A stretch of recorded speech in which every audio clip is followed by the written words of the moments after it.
Imaginez un champ ordinaire au centre de la Turquie. Une terre sèche, quelques maisons basses, un vent faible qui soulève la poussière. Rien qui attire l'attention. Vous pourriez le traverser à pied sans rien remarquer d'étrange. Mais si vous vous agenouillez et posez la main sur une petite ouverture dans la roche, vous sentirez quelque chose qui ne devrait pas se trouver là. Un courant d'air froid, constant, qui monte de l'intérieur du sol. Cet air ne vient pas d'une grotte, il vient d'une ville. 8 étages sous vos pieds existe un espace creusé à la main, capable d'abriter environ 20 000 personnes. Avec ses étables, ses cuisines, ses entrepôts de grains, ses puits d'eau, ses églises. Une ville entière, construite de haut en bas, dans l'obscurité. Et la question que ce lieu impose n'est pas comment elle a été faite. Cette partie, dans une large mesure, nous la comprenons. La question est autre, et elle est bien plus difficile à répondre. Pourquoi 20 000 personnes décideraient-elles de vivre sous la terre? Qu'est-ce qui peut pousser une population entière à abandonner la lumière, le ciel, l'horizon, et à descendre, avec ses enfants, ses animaux et ses réserves, dans un monde sans soleil? Et pourquoi, lorsque nous commençons à regarder attentivement, découvrons-nous que cela ne s'est pas produit une seule fois? Cela s'est produit dans plusieurs coins du monde, à des époques différentes, parmi des peuples qui ne se sont jamais rencontrés. C'est cette enquête que nous allons mener maintenant, non pas à la recherche d'une réponse fantastique, à la recherche de la réponse véritable, qui, comme vous allez le voir, est à la fois plus simple et plus troublante qu'il n'y paraît. Pour comprendre pourquoi ce mystère importe, nous devons d'abord regarder le lieu où il commence, la Cappadoce. C'est une région de l'intérieur de l'Anatolie, dans l'actuelle Turquie, avec un paysage qui semble appartenir à une autre planète. Des cônes de pierre claire, des vallées sculptées, des formations que le vent et la pluie ont façonnées au long des millénaires. Tout cela parce que, il y a très longtemps, des volcans ont recouvert la région d'une roche particulière, appelée tuf. Le tuf est le détail qui explique la moitié de l'histoire. C'est une roche volcanique suffisamment tendre pour être creusée avec des outils simples, une hache, une pelle, de la patience, mais qui durcit au contact de l'air. En d'autres termes, c'est une pierre qui se laisse creuser, puis se tient toute seule. Cela signifie que, en Cappadoce, creuser un abri dans le sol n'était pas une folie. C'était une réponse logique à un paysage qui offrait ce matériau. Jusqu'ici, aucun mystère. Le problème n'est pas que les gens aient creusé. Le problème est la taille de ce qu'ils ont creusé. Car une chose est qu'une famille ouvre une cave pour se protéger du froid ou cacher une réserve de nourriture. Une autre chose, complètement différente, est ce qui existe sous la ville appelée Derinkuyu. Et c'est ici que l'histoire cesse d'être curieuse et commence à devenir gênante. Le nom Derinkuyu peut se traduire par puits profond, et le nom n'exagère pas. La ville souterraine de Derinkuyu descend à environ 85 mètres sous la surface. Pour que vous puissiez l'imaginer, c'est la hauteur d'un immeuble de plus de 20 étages, mais inversé, plongeant vers l'intérieur de la terre. Ce sont, au minimum, 8 niveaux confirmés, reliés par des tunnels, des escaliers et des passages étroits. Et ce qui se trouve à l'intérieur n'est pas une cachette improvisée. C'est une ville pensée pour fonctionner. Il y a des zones d'habitation. Il y a des cuisines, avec des sorties pour la fumée. Il y a des étables pour les animaux, placées au niveau les plus hauts, plus près de l'entrée. Il y a des celliers, des pressoirs à vin et à huile. Il y a d'énormes salles d'entrepôt pour les grains. Il y a des puits qui atteignent des nappes d'eau souterraines, garantissant que personne n'avait besoin de remonter à la surface pour boire. Il y a même une grande salle que beaucoup de chercheurs interprètent comme un espace de réunion ou une école. Et il y a des églises, creusées dans la roche à des dizaines de mètres sous le monde éclairé. Maintenant, imaginez descendre là-dedans. L'air change, il devient plus froid, plus dense. La lumière du jour disparaît en quelques mètres, les parois se resserrent, et par endroits, il faut marcher courbé. Vous sentez le poids de la pierre au-dessus de vous. Et pourtant, plus vous descendez profondément, plus la sensation n'est pas celle d'un terrier. C'est celle d'un lieu organisé, planifié, habité pendant longtemps. Ce qui maintenait tout cela en vie était un système qui continue d'impressionner les ingénieurs d'aujourd'hui. La ventilation. Derinkuyu est traversée par des dizaines de puits verticaux qui amènent de l'air frais jusqu'aux niveaux les plus profonds. Même à 80 mètres de profondeur, avec des milliers de personnes et d'animaux respirant dans l'obscurité, l'air continuait de circuler. Et l'on croit que Derinkuyu n'était pas seul. Un tunnel de plusieurs kilomètres aurait relié cette ville à une autre ville souterraine voisine, appelée Kemaklu. Autrement dit, nous ne parlons pas d'un abri isolé, mais d'un possible réseau. Tout cela mène à une question simple. Qui construit une chose pareille et pourquoi? L'explication traditionnelle existe, et nous devons la regarder avec honnêteté. La réponse la plus acceptée par les historiens est directe. Derinkuyu était un refuge. La datation exacte est débattue, mais l'une des hypothèses les plus citées attribue les premières excavations aux Phrygiens, vers les 8e et 7e siècles avant Jésus-Christ. Des siècles plus tard, la ville aurait été agrandie et utilisée intensément par des communautés chrétiennes primitives à la période byzantine, qui s'y cachaient durant les invasions et les persécutions religieuses. Et il existe des indices anciens montrant que vivre sous la terre était une pratique connue dans la région. Des récits de l'Antiquité, comme ceux du général grec Xénophon, décrivaient déjà des habitations souterraines en Anatolie avec des entrées par le haut. Le tableau semble donc complet. Des gens menacés descendaient, se cachaient, attendaient que le danger passe et remontaient à la surface. Un refuge contre les envahisseurs, une protection contre le climat extrême du plateau. Une cachette pour survivre à des temps violents. Et tout cela est probablement vrai. Je ne vais pas vous cacher une explication réelle juste pour fabriquer un mystère là où il n'existe pas. Mais c'est précisément ici que l'explication courante laisse une question ouverte, car elle explique le motif. Elle n'explique pas l'échelle. Un refuge pour une famille est un trou. Un refuge pour un village est un ensemble de salles. Mais Derinkuyu a été pensé pour abriter quelque chose comme 20 000 personnes, avec leurs animaux et de la nourriture suffisante pour des mois. Ce n'est pas une cachette. C'est un ouvrage public d'ingénierie. Et des ouvrages de cette dimension ne surgissent pas par hasard. Ils exigent de la planification, une main-d'œuvre coordonnée, une connaissance technique de la ventilation et de la stabilité de la roche, et, peut-être le plus important, ils exigent un motif suffisant. Personne ne déplace une population entière à l'intérieur de la Terre pour une frayeur passagère. Le problème, alors, n'est pas pourquoi ils se sont cachés. Le problème est, pourquoi ont-ils eu besoin d'une cachette si grande, si profonde et si bien planifiée? Et pourquoi ont-ils maintenu tout cela prêt pendant si longtemps? Et ce n'est pas la partie la plus étrange.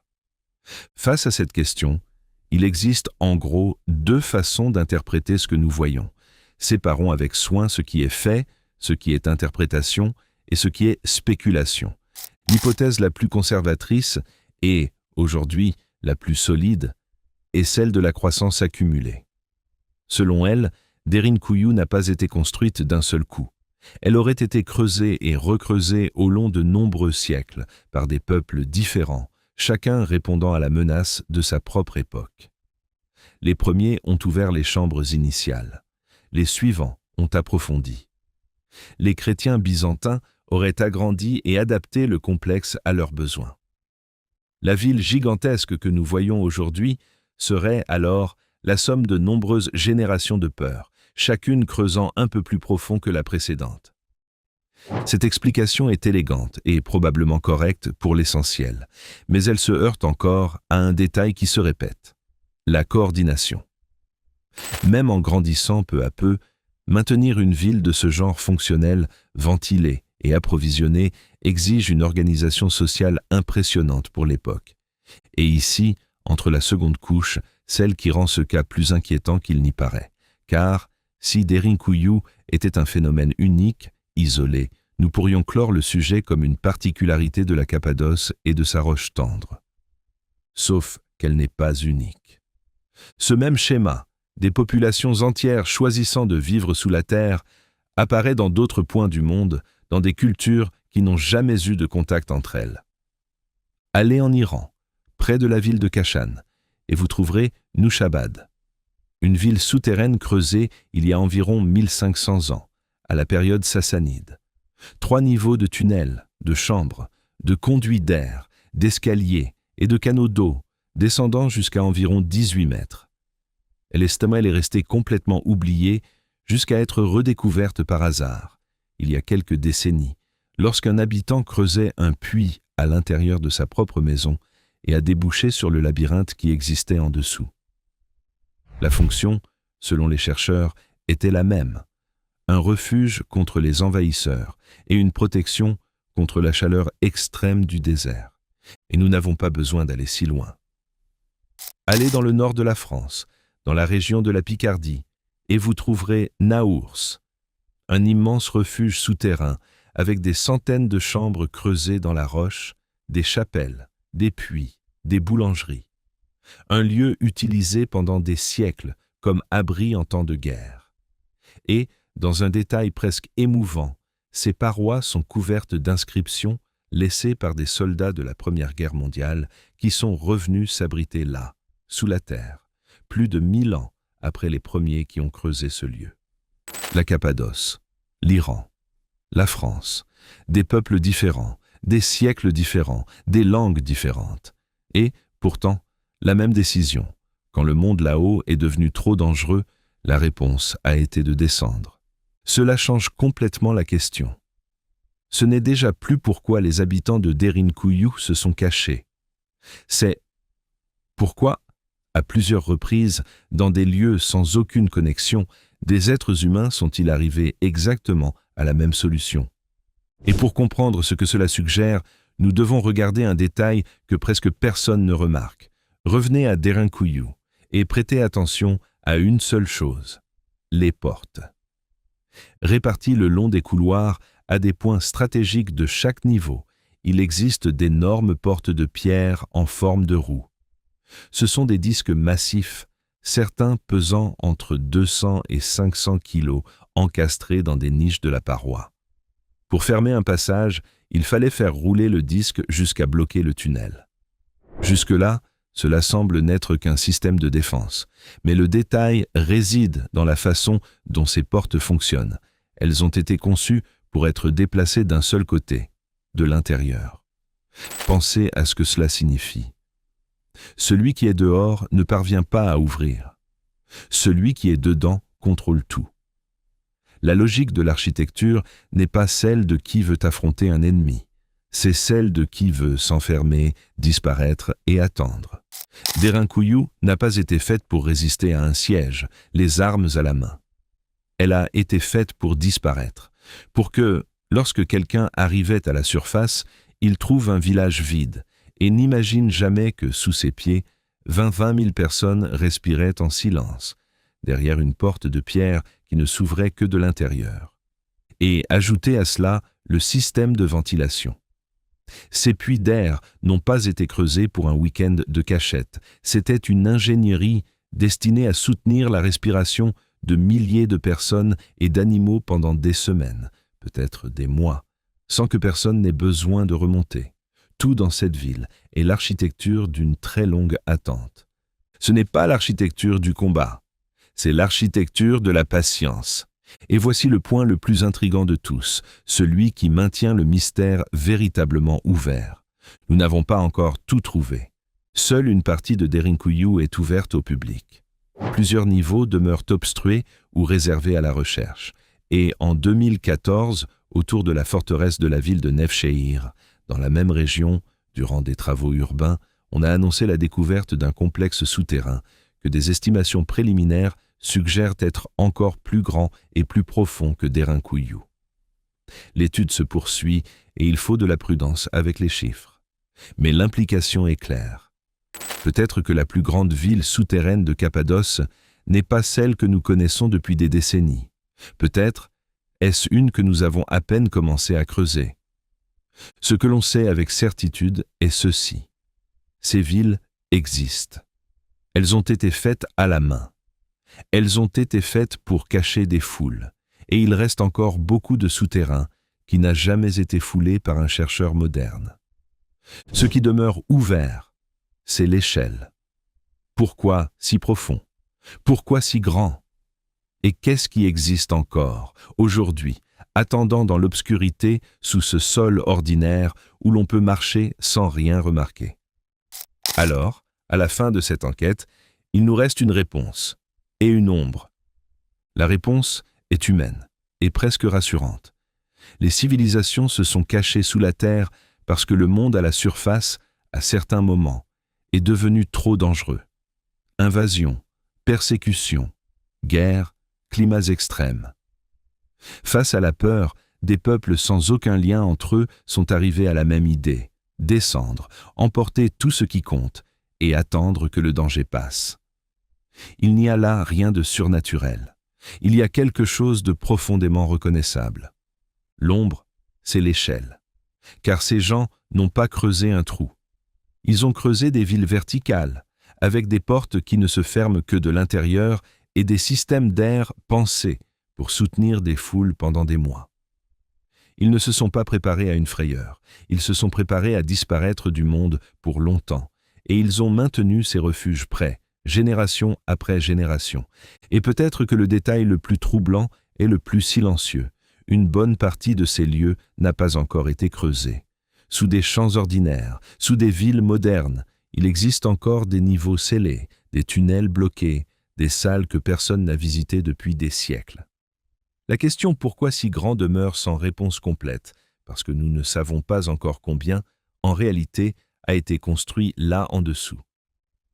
Ce même schéma, des structures de pierre qui semblent simples, mais qui cachent des questions bien plus grandes que nous ne l'imaginons, apparaît dans un autre mystère qui défie lui aussi notre lecture du passé.